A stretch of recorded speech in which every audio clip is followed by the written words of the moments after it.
ಗಣೇಶನ ಹಬ್ಬದಂದೇ ತಿಮಾರೋಡಿಗೆ ಕಾದಿದೆಯಾ ಶಾಕ್. ಇಂದು ತಿಮಾರೋಡಿ ಮನೆ ಜಾಲಾಡ್ತಾ ಇದೆ ಎಸ್ಐಟಿ. ನಿನ್ನೆ ತಡರಾತ್ರಿಯವರೆಗೂ ಕೂಡ ತಿಮಾರೋಡಿ ಮನೆಯಲ್ಲಿ ದೂರುದಾರನಿಗೆ ಡ್ರಿಲ್ ಹಾಕಲಾಗಿತ್ತು.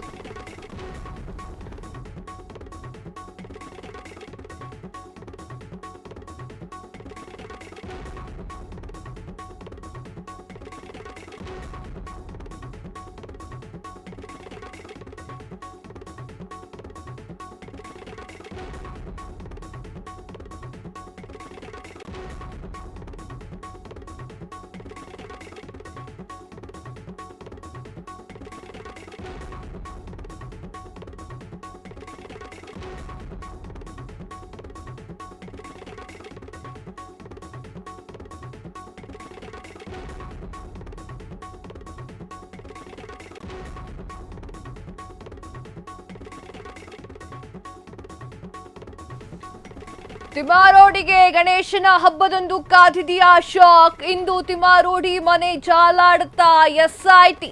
ನಿನ್ನೆ ತಡರಾತ್ರಿಯವರೆಗೂ ಕೂಡ ತಿಮಾರೋಡಿ ಮನೆಯಲ್ಲಿ ದೂರುದಾರನಿಗೆ ಡ್ರಿಲ್. ವಿಶೇಷ ಅಂತಂದ್ರೆ ಎಸ್ಐಟಿ ರೇಡ್ ವೇಳೆ ಮನೆಯಲ್ಲಿ ಇರಲಿಲ್ಲ ತಿಮಾರೋಡಿ ಮನೆಯಲ್ಲಿರುವಂತಹ ಅವರ ಬಳಿಯ ಹಲವಾರು ವಿಚಾರಗಳನ್ನ ಕೆರಕಿದ್ದಾರೆ. ಅದನ್ನ ಸಂಗ್ರಹ ಕೂಡ ಮಾಡಿದ್ದಾರೆ.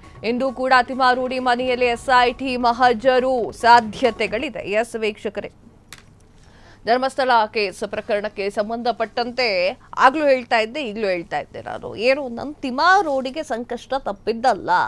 ತಿಮಾರೋಡಿ ತನ್ನ ಪಠಾಲಂನ ಕರ್ಕೊಂಡು ಮನೆ ಹತ್ರ ಇಟ್ಕೊಂಡ್ರು ಅಷ್ಟೇ, ಇಟ್ಕೊಂಡು ಇಲ್ಲದೆ ಹೋದ್ರು ಅಷ್ಟೇ. ತಿಮಾರೋಡಿ ಏನೇನು ತಿಮಾರೋಡಿಯಿಂದ ಕಕ್ಕಿಸಬೇಕೋ ಎಸ್ಐಟಿ ತನಿಖಾ ತಂಡ ಕಕ್ಕಿಸ್ಲಿಕ್ಕೆ ರೆಡಿ ಆಗಿದೆ. ನಿನ್ನೆ ಏನಾಯ್ತು ಅನ್ನೋದನ್ನ ಕಿರು ನೋಟವನ್ನು ಹೇಳ್ತೇನೆ.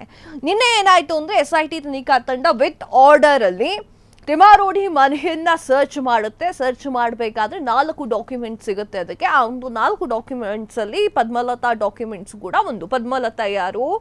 32 ವರ್ಷಗಳ ಹಿಂದೆ ಸಾವನ್ನಪ್ಪಿರುವಂತವಳು. ಹಾಗೆ ಅವಳ ಆ ತಂಗಿ ಈಗ ಎಸ್ಐಟಿ ತನಿಖೆಗೆ ಮರುದೂರನ್ನ ಕೊಟ್ಟಿರುವಂತಹ ವಿಚಾರ.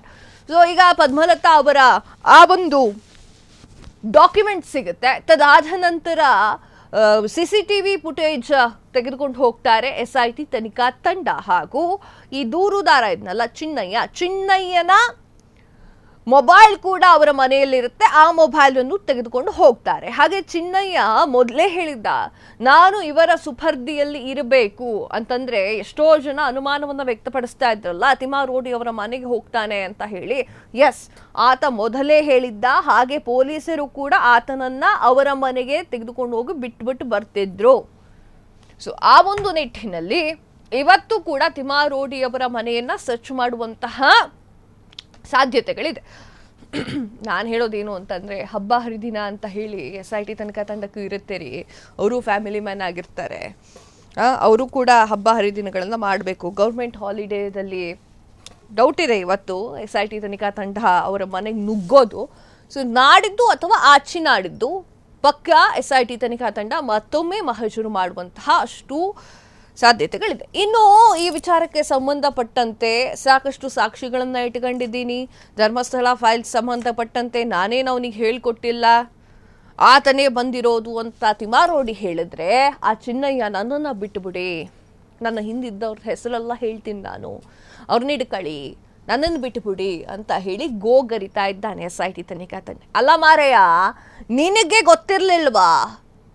Do you have any common sense or what? ಇಷ್ಟು ದೊಡ್ಡ ಮಟ್ಟಿಗೆ ಸದ್ದಾಗಿರುವಂತಹ ಒಂದು ಕೇಸು ನಿನ್ನನ್ನು ಹೆಂಗೆ ಸುಮ್ಮನೆ ಬಿಡಕ್ಕೆ ಸಾಧ್ಯ? ಸುಮ್ಮನೆ ಬಿಟ್ರೆ ಯಾರು ಅದನ್ನ ಹೌದು ಅಂತ ಒಪ್ಕೊಳ್ತಾರೆ? ಕಾನೂನೇನು ಹೇಳುತ್ತೆ? ಮಾಡಬೇಕಾದ್ರೆ ಯಾರೋ ಒಬ್ಬ ಹೇಳ್ಕೊಟ್ಟಿದ್ದನ್ನ ಮಾಡಬೇಕಾದ್ರೆ ಬುದ್ಧಿಯಲ್ಲಿತ್ತು, ಬ್ರೇನ್ ಏನು ಬಸ್ ಸ್ಟ್ಯಾಂಡಲ್ಲಿ ಇಟ್ಬಿಟ್ಟು ಬಂದಿದ್ಯಾ? ಸೊ ಆ ಒಂದು ನಿಟ್ಟಿನಲ್ಲಿ ಇವತ್ತು ಗಣೇಶ ಹಬ್ಬ ಇರೋದ್ರಿಂದ ಎಸ್ಐಟಿ ತನಿಖಾ ತಂಡ ನುಗ್ಗೋದು ಡೌಟ್ ಇದೆ, ನಾಳೆ ಅಥವಾ ನಾಡಿದ್ದು. Just wait and watch. ಹಾಗೆ ತಿಮಾರೋಡಿಯ ಜೊತೆಗೆ ಗಿರೀಶ್ ಮಟ್ಟಣ್ಣ, ಸಮೀರ್ಗೂ ಕೂಡ ಆತಂಕ ಹೆಚ್ಚಾಗ್ತಾ ಇರುವಂಥದ್ದು. ನನ್ನನ್ನು ಅರೆಸ್ಟ್ ಮಾಡ್ಕೊಂಬಿಡಿ ಅಂತ ಹೇಳಿ ಗಿರೀಶ್ ಮಟ್ಟಣ್ಣ ಬಂದು ಪೊಲೀಸ್ ಸ್ಟೇಷನ್ನಲ್ಲಿ ಕುತ್ಕೊಬಿಟ್ಟಿದ್ರು ಎದುರುಗಡೆ. ಸೊ ಇದೆಲ್ಲ ಸೆಕೆಂಡರಿ. ಇನ್ನು ಗ್ರೋತ್ ಆಗಬೇಕು ಈ ಒಂದು ವಿಚಾರವಾಗಿ. ಎಸ್ಐಟಿ ಯಾವುದೇ ಕಾರಣಕ್ಕೂ ತನ್ನ ತನಿಖೆಯನ್ನು ನಿಲ್ಲಿಸಬಾರದು. ಕ್ಷಣ ಕ್ಷಣದ ಸುದ್ದಿಗಳಿಗಾಗಿ ಫ್ರೀಡಂ ಟಿವಿ ಸಬ್ಸ್ಕ್ರೈಬ್ ಮಾಡಿ, ಲೈಕ್ ಮಾಡಿ ಹಾಗೂ ಫಾಲೋ ಮಾಡಿ. ಹೊಸ ಸುದ್ದಿಗಳ ನೋಟಿಫಿಕೇಶನ್ಗಾಗಿ ಬೆಲ್ ಐಕಾನ್ ಮೇಲೆ ಕ್ಲಿಕ್ ಮಾಡಿ.